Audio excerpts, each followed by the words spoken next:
મારા નવા બ્લોગમાં તમારું સ્વાગત છે। હર હર મહાદેવ, જય દેવભૂમિ દ્વારકા। તો આપણે બ્લોગ ચાલુ કરી દીધો છે અને ટૂંક સમયમાં તો આપણે રથયાત્રા આવવાની છે, અષાઢી બીજ આવવાની છે અને આપણે ભાવનગરમાં અષાઢી બીજ નીકળે, બીજની રથયાત્રા નીકળે છે। તો આપણે જગન્નાથના દર્શન કરવા જાવું અને તમને પણ બધાને દર્શન કરશું, તો મારા બ્લોગમાં બનાવી રહેજો। આજે આપણે જવાનું છે જગન્નાથના દર્શન કરવા।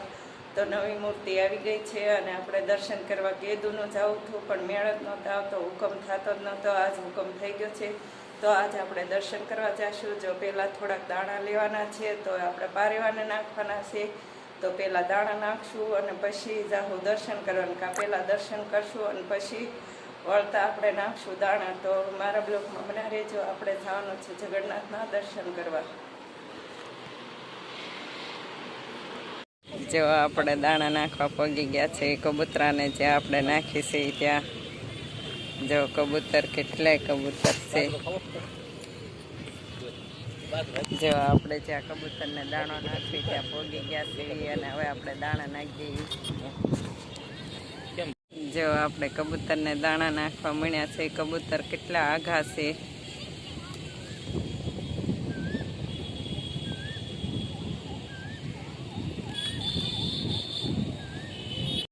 જો આપણે દાણા નાખી દીધા છે અને આપણા દાણા જો અહીંયા નાખેલા છે અને બે ત્રણ કબૂતર જો ખાવાય આવી ગયા છે। અહીંયા જો આપણે આવી રીતે દાણા નાખ્યા છે। સૂર્યનારાયણ કેવા આથમમાં આવ્યા છે, કેવા સરસ દેખાય છે। અને આ બાજુ જો આપણે ભાવનગરનો નજારો,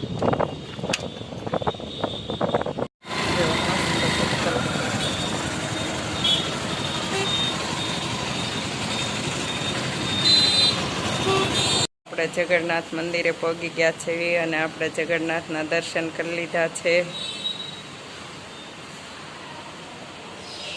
જો આ મંદિર છે અને આપણે દર્શન કરી લીધા છે। આ બાજુ જો આવી રીતે મંદિર છે અને આપણે જો દર્શન કરી લીધા છે। આપણે જગન્નાથના મંદિરે પહોંચી ગયા છીએ અને ટૂંક સમયમાં રથયાત્રા નીકળવાની છે અને આપણે મંદિરે પહોંચી ગયા દર્શન કરવા। તો તમે પણ બધા દર્શન કરી દેજો। જગન્નાથના દર્શન કરી લીધા અને આવી રીતે કાંઈક થંભ છે અને પડખે ભોળાનાથનું મંદિર છે, તો આપણે ભોળાનાથના પણ દર્શન કરશું। જો પડખે ભોળાનાથનું મંદિર છે, ભગવાન શ્રી દાદા આ બાજુ જો આવી રીતે છે।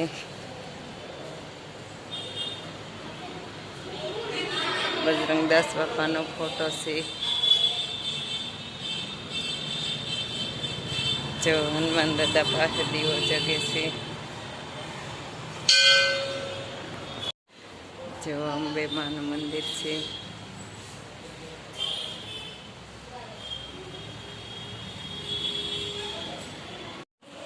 જો તિરુપતિ બાલાજી, આ બાજુ જો અંબે માનું મંદિર છે, આ બાજુ ભોળાનાથનો આવો ગેટ છે।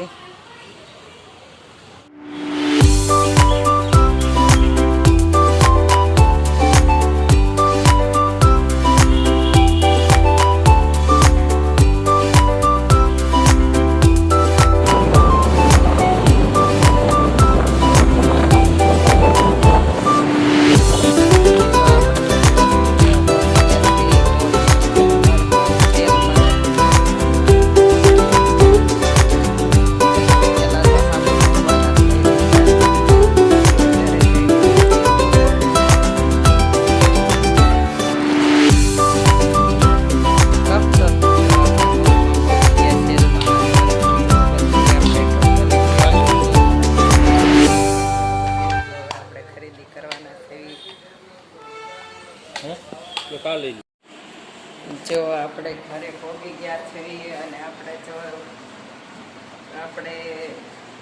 પહેલાં તો દાણા નાખવા ગયા હતા, પછી આપણે રથયાત્રા નીકળે ત્યાં જગન્નાથના દર્શન કરવા ગયા હતા અને પછી આપણે નાખી ગયા હતા જેલમાં અને એનાથી આપણે શું શું વસ્તુ લીધું તે બતાવો હવે। જો આપણે નાખ્યા ડબ્બા લીધા અને આ ટબ લીધા, જો નવા ટબ લીધા છે અને એક આલું ઘર આપણું અને આવા જો હાબુ મૂકવાની ટ્રે લીધું છે. તો આપણે જો હાબુ મૂકવાની ટ્રે લઈ લીધું છે. જો આવી 2 ટ્રે લીધી છે અને આ ટબ અને આ ડબ્બા. તો આપણે જો સેલમાં ગયા હતા અને ત્યાંથી આપણે જો ટબ અને હાબુ મૂકવાના અને ડબ્બા લીધા છે. તો આપણે ડબ્બા છે ને એક નાખી લીધો, એની અંદર પણ ડબ્બા છે. તો આપણે તમને દેખાડું તોડી.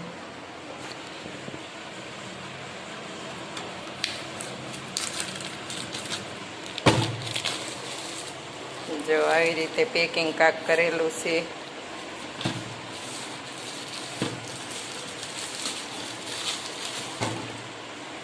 જો પેકિંગ કરેલું છે, આપણે ખુલી ગયા છે.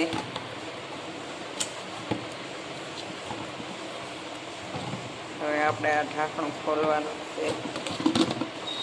જો એક ઢાંકણું નીકળી ગયું છે અને આપણે જો ડબ્બો નીકળી ગયો છે. જો આ એક ડબ્બો અને આ 2 ડબ્બા અને આ 3 ડબ્બા. જો આપણે 3 ડબ્બા લાવ્યા છે, એક ડબ્બો નહોતો.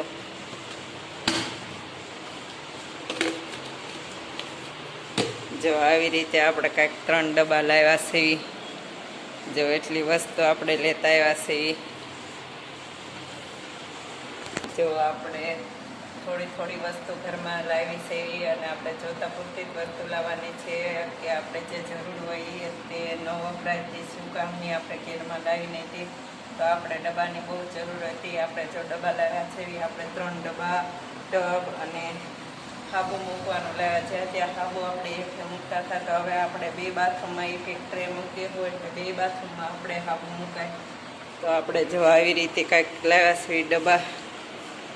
તો હવે આપણે જો રસોઈ બનાવવાની છે, તો આપણે હવે રસોઈ બનાવી નાખવી. જો આપણે આવીને તે રસોઈ બનાવીને તે વાળો કરી દીધું છે અને વાળો કરીને હવે આપણે આ વિડીયોને એન્ડ આપવાના છીએ. અને આપણે તો જગન્નાથ ઓડિશા આપણે જઈ આવ્યા છીએ અને ત્યાંનો ચમત્કાર પણ આપણે જોઈ આવ્યા છીએ. ત્યાંનો ચમત્કાર એ છે કે જે ધજા છે તે પવનની દિશા તરફ જ ફરકે છે. જેમ પવન આવે એ ઓલી બાજુ ફરવાને બદલે એની હમી જ ફરે છે. અને આપણે મંદિર અંદર જઈએ તો દરિયાના મોજા સંભળાતા નથી.